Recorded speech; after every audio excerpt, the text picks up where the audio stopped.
Five-star Brlan Womack can have a tremendous impact on the Auburn football program.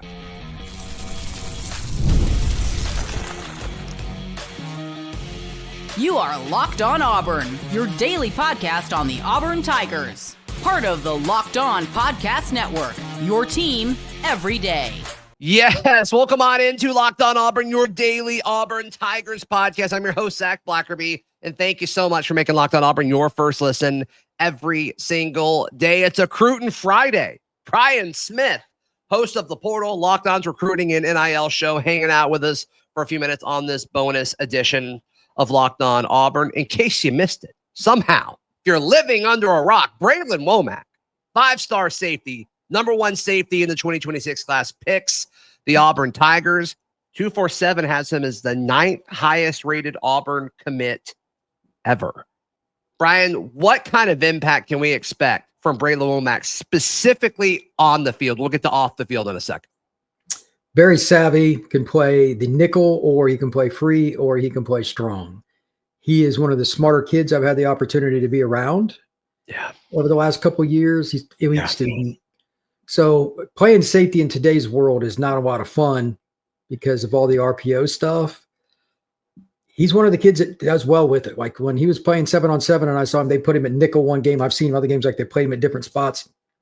Doesn't matter. So he's a chess piece.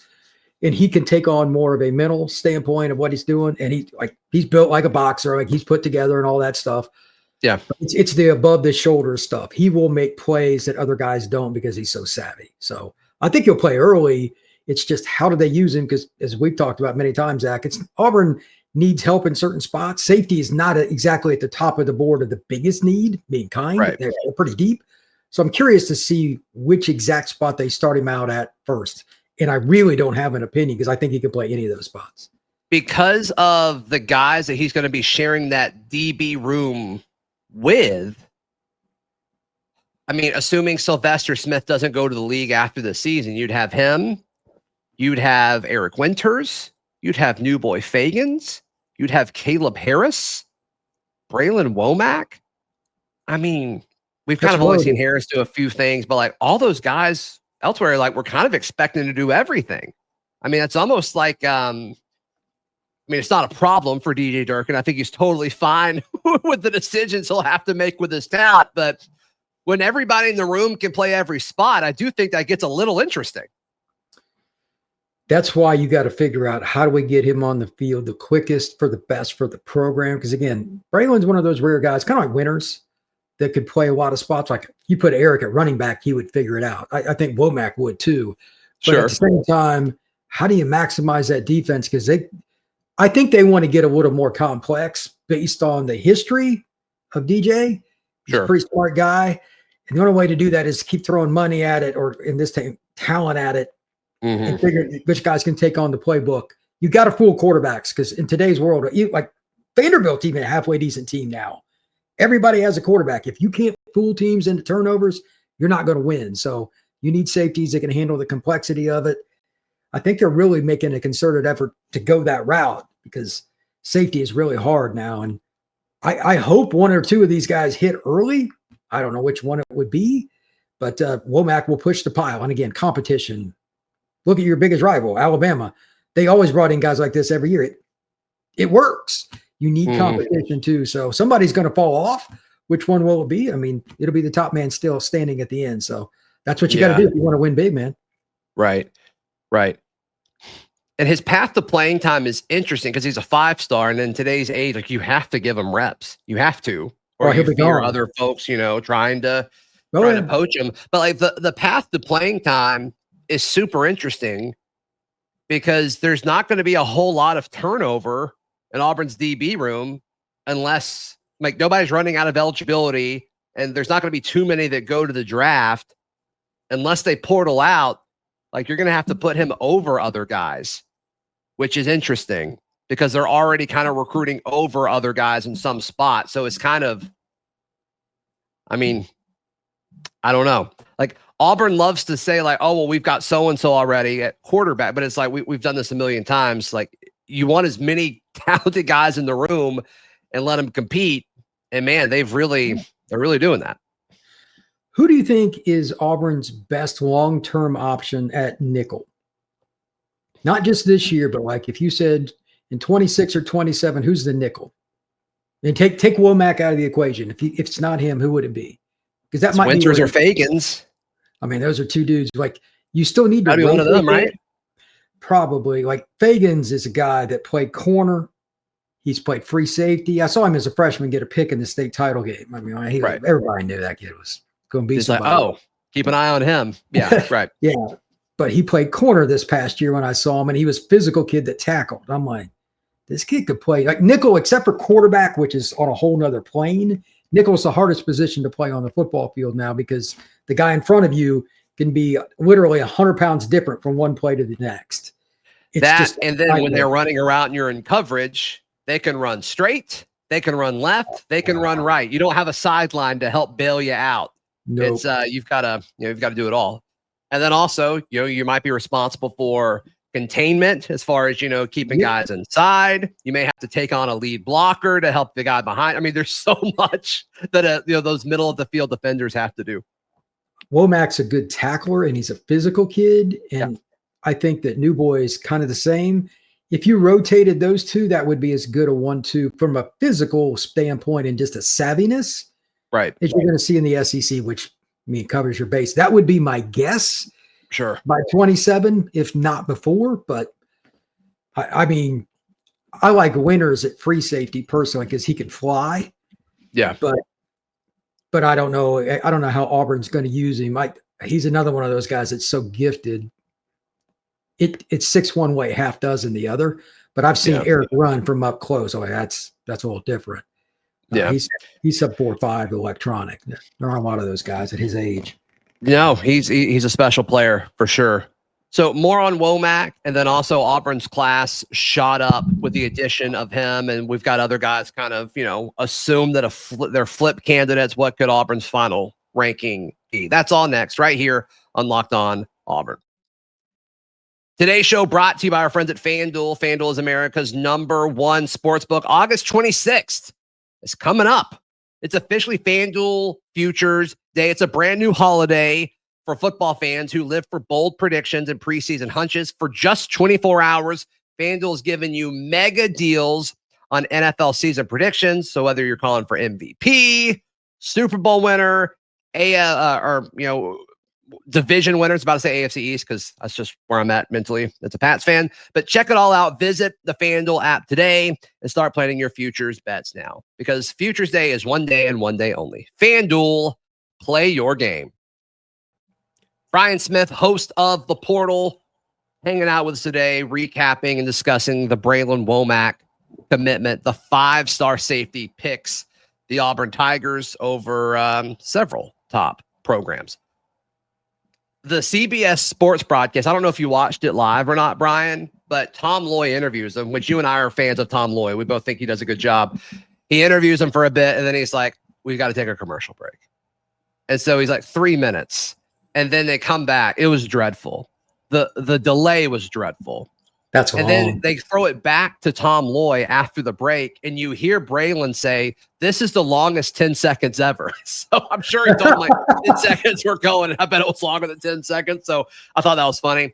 But just hearing, Bralan talk before and after, this is my first time hearing. I've watched his tape. It's the first time hearing it. But I mean, seems like a kid who is prioritizing the right things. Talked a lot about relationships, which you've talked about how important that is. My only issue, and this is weird how often this happens, Brian. Okay. Is he hit us with a University of Auburn. He's committing to the University of Auburn. And it's close. It's close. It's still wrong. It drives me bananas. I know. That and the War Eagles. It's like, how are the coaches not on this? I've given up. Happens a lot. I've seen everything. I've seen Florida University, Notre Dame University. I'm just poking. It's I've seen everything. Auburn appears to be higher on Rival / On 3 than they are on 247. They've moved up to 22 on 3. which I mean, just 2 months ago, we were like in the 70s. And it's like, all right, what's coming? It's happening a little quicker than I expected, though. When we were having those conversations, I thought it would be closer to signing day. Now, if you lose games you're not supposed to, it may all fall apart anyway. But as far as this ascension, is this about what you were expecting? Because neither of us thought Auburn would finish outside the top 50 in recruiting, right? No. But I thought the rise would happen later. I think Auburn's a little ahead of schedule, if I'm being honest. I think they're way ahead of schedule compared, but they were this is one of those, be careful how you read it, because they didn't have anywhere to go but up, Mr. Blackerby. That was a horrific start, and I'm not really sure all the details. I have some ideas, but you told me that from what your intel said, they were ready to pivot on the whole NIL clearinghouse thing, and we'll get into that on another podcast. I could do 3 hours without Zac saying a word on how irritated I am with that institution. I'm going to leave it at that for now. People are probably saying, like, well, go ahead and do it. Let them go. The point is very simple. They're paying some guys that they didn't know if they could pay. They have to be, or they wouldn't be. They got Zaire. Jace Matthews was not free. Okay. You know what I mean? Like they've pivoted, and then now you get a 5 stars. This is not rocket science. They build the relationships. You win battles with relationships, but if it's really, really close between X number of schools, if NIL is at least competitive, if not better for you, your chances of winning are good. And for a while, Auburn's NIL wasn't up to snuff with, just as an example, a Georgia or LSU or whatever, and they lost battles to those schools. Now it is, and all of a sudden they're going to a different tune of, oh, okay, I'll go to Auburn. It's just changed. So that's a big, big deal. I mean, they've beaten Ohio State out. Yeah, for 2 guys now. Ohio State, elite guys. Is I cover Ohio State very close and try to get as much. They don't lose a lot of those battles, so that's a pretty. And there's a narrative on the Ohio State side of it that they backed off. I have from very, very good sources that is not. Ryan Day wasn't like, no, let's don't take Brlan Womack. Like, that's ridiculous. I find that hard to believe. Womack visited there early. He grew up an Ohio State fan. He was recruited by everybody before his junior year of high school. And he's a kid that's like borderline 4.0 student. Why would you not take he's everything you want. It's like he's looking around. Ryan Day's like, okay, we're going to lose Caleb Downs to the NFL draft. Let's don't replace him with a 5-star safety like Brlan Womack. Like, I promise that did not happen. I promise. There's just the only thing that I could see is like if the NIL offer for them, if they really backed off, there's rumors like some of their boosters are bitching that their class isn't high enough. Like they're borderline top 8 or what. Their fan base is insane, by the way. Probably the worst fan base in college football, but careful. All of my wife's family are Buckeyes. So just be careful. That's fine. It's still true. I grew up on the close to Ohio border. I have personal in-laws. That was Brian that said it, not me. I promise. That's fine. But look, there's no way that they're not taking that kid. But the rumor is they're not spending as much because if I remember right, they were just over $30 million in the red for buying that title. Like they just went in on everything last year. I don't believe it dried up money. Come on. It's Ohio State. I mean, Jeremiah Smith and Caleb Downs, they have to be 2 of the highest paid players in college football. Jeremiah made over $4 million non-quarterback last year. How much? Over $4 million, like for all the stuff he does, but he's got endorsements and stuff because he's a rare player.